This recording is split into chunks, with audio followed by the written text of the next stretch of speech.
Thank you, Stephen, for that wonderful You're welcome, Tammy. It's wonderful to see you here. And you are our pride and joy. And as a U.S. Senator with your Asian heritage, I know you have Chinese and Thai heritage. And Tammy's grandparents came from Canton, China. And how does this special moment, the 80th anniversary of the repeal of the Chinese Exclusion Act, mean to you?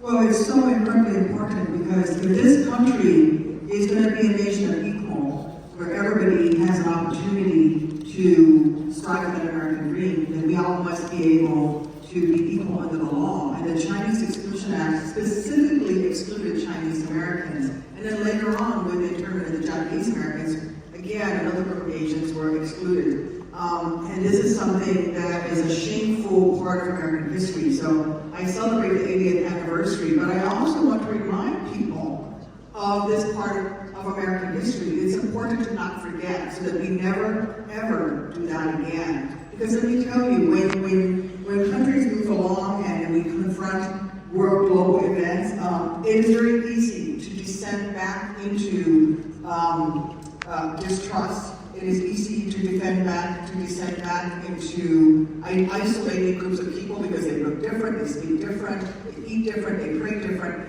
And that's not what this country is about. And so it is really important to continue to acknowledge the existence of the Chinese Exclusion Act, but also to celebrate the repeal of that act, and to celebrate the achievements of Asian Americans all across this country, and how we could not be the nation we are today without the labor, without the contributions of Asian American and Pacific Islanders and Native Hawaiians across this country. And so celebrations like today really near and dear to my heart, because I feel that this makes America stronger for the future. To follow what you just said, we human beings tend to have certain memories. We often forget history, lessons, and what do you think specifically we Asian Americans have to do to make sure that the history of Chinese Exclusion Act, the Japanese internment camp, such best parts in our history will never repeat itself again? Well, two things. One, we need to become more actively involved in how this country is run. I think there is a tradition, especially among Asian American, Native Hawaiian, and Pacific Islander communities, to keep your head down and work hard and do better for the next generation. But we have to be loud voices also, and this is where we need to count on and learn from the generations of activists before us, but also grow the next generation of activists. I am the first Asian American elected to the United States Senate, not from Hawaii. That's wrong. That's bad. We are such a big part of the American population. At least 4% of the senators, the 100 senators, at least 4% should be. There should be 4 Asian Americans outside of Hawaii elected to the Senate, and yet there's 1, and it took until 2016. That shows that we are not being represented the way we should be in the halls of power. And I'll give you an example about not allowing history to forget the contributions of Chinese Americans, for example. In Illinois, we became the first state in the country to require the teaching of Asian American history in all of our schools. And we passed that as a law after we elected Asian Americans to our state legislature. We should be doing that all across the country so that the next generation of kids learn the history. Indeed. Amy, we Chinese Americans or Asian Americans often will become doctors, engineers, businessmen, even lawyers, but very few of us will become politicians. And what would you advise the young Asian American kids who has the aspiration to get into politics, yet they do not see a good model in their family that would lead them to American politics? They would be interested but hesitating.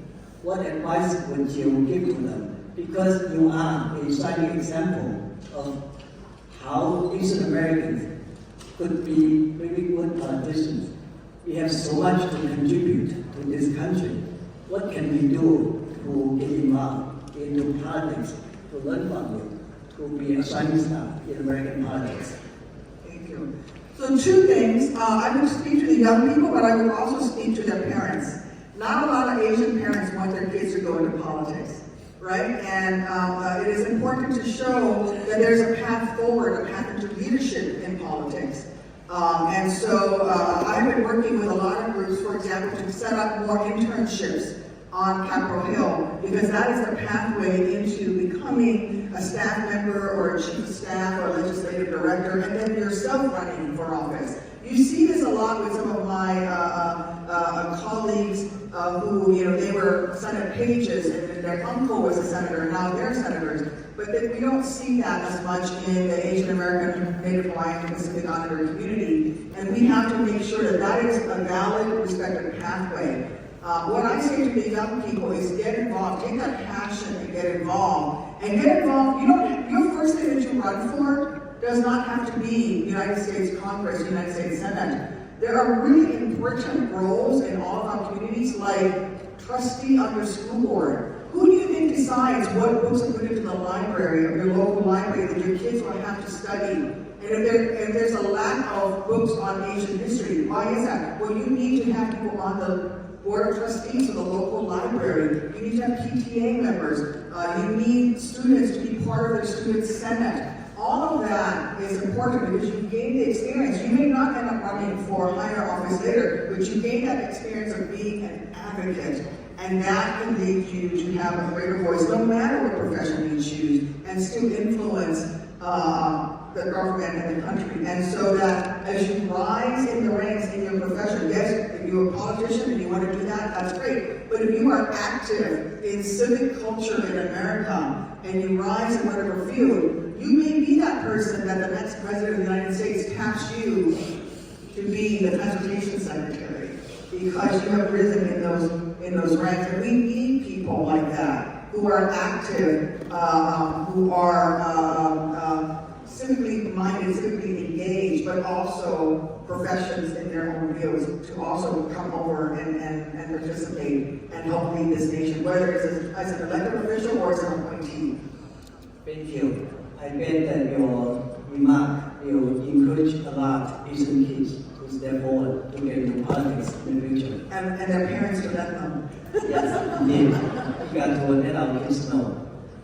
And Senator, also, I have to say that you are really the leader of our Asian American leaders. And what can we do to support you, to help you, or to help good politicians like you, so that we can move forward to even do more in the governing and politics of this country? What can we do for you? I think engaging with your local leaders. Unfortunately, we're in a time now with, on the national security front, there is a competition between the United States in terms of the military, in terms of national security, and the PRC.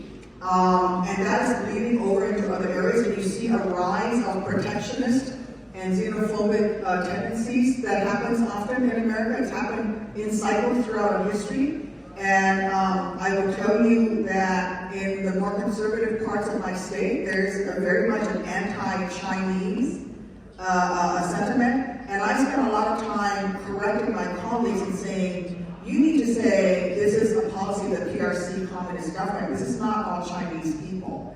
And there is a difference between people of Chinese origin and Chinese people and the policies of a government that is in power. And you have to separate that. And that is why it is important for us to engage and teach people that you can't lump all people who are racially or ethnically Chinese in one box, because we don't all have a unified worldview. We certainly don't all represent the viewpoints of the Chinese Communist government. However, we do need to remind people that we are part of America. that we are a valuable resource so that if we do want to engage with the government of the PRC, having Asian Americans, having Chinese Americans who can speak the various languages, who can make those connections, whether it is culturally, whether it is through education, whether it is through business, is actually an advantage we have in the United States. We have that advantage. We have Americans of Chinese descent who can be the ones to participate in that and elevate our engagement. Yes, there's going to be global competition. There's global competition in terms of the military. There's also global competition when it comes to economics. But let me tell you, my home state of Illinois, our top 3 products are soybean, corn, and pork. Who do you think my biggest customer is? So we have to engage economically. And it is important to maintain that economic engagement. And that is where Chinese Americans in business in particular can be very helpful in promoting that and explaining that. We just had a PRC company, Gold Motion, just build a factory in Illinois that's created like 1,000 jobs, 1,000 unique jobs in Illinois. That's a good thing. We should talk about that. That's an electric battery company. That is good for moving towards a green future, a carbon-free future. We don't get to that future as a nation without the participation of the PRC and the rest of the world. And so basically, we can't do it alone. And we have the best tools already to not have to go it alone, to really support our leadership role on a global scale because of the diversity of who is American. We are American. This room is American. It's just as American as my dad's side of the family that has been in the United States for over 200 years. And that is an important message to get across. Thank you so much, do you have anything else to say to us? Just welcome. I hope you take the time to enjoy these historic buildings. And remember, this is your house. If you're an American, this is your house as well. And as you meet with people and talk to people, make your voices heard. It is important. And sometimes you have to knock really loud on the door to make your voices heard. But that is important. That is how we move the country forward, and it's how we maintain and grow a global role as a leader of the free world. And I'm just so grateful to know that I'm not alone in this effort, that I have all of you who are also working from your perspectives as well. And really importantly, let's help me grow the next generation of leaders in this country, especially when it comes to civic engagement, because we have such passionate young people, and they're so brilliant, and they're so active, whether they go into business or into government or into politics. But we have to support them as they choose to run for office, and we have them running for office all over the country. Support those candidates, whether it's Republican or Democrat. I don't care what party. Well, then I do care. But I would rather the Democrats. But it's also important to engage the Republicans, to get Asian Americans elected on the Republican side as well, because it is about the strength of this nation, and we don't get there without Asian Americans, Native Whites, and Pacific Islanders having a seat at the table. But nobody's going to give us a seat at the table. We have to take that seat and say, that's my seat. I'm going to sit here. Thank you so much, Tammy. Thank you very much. Especially he wants from Illinois, let's support Tammy and support her all the way. Thank you so much. Thank you.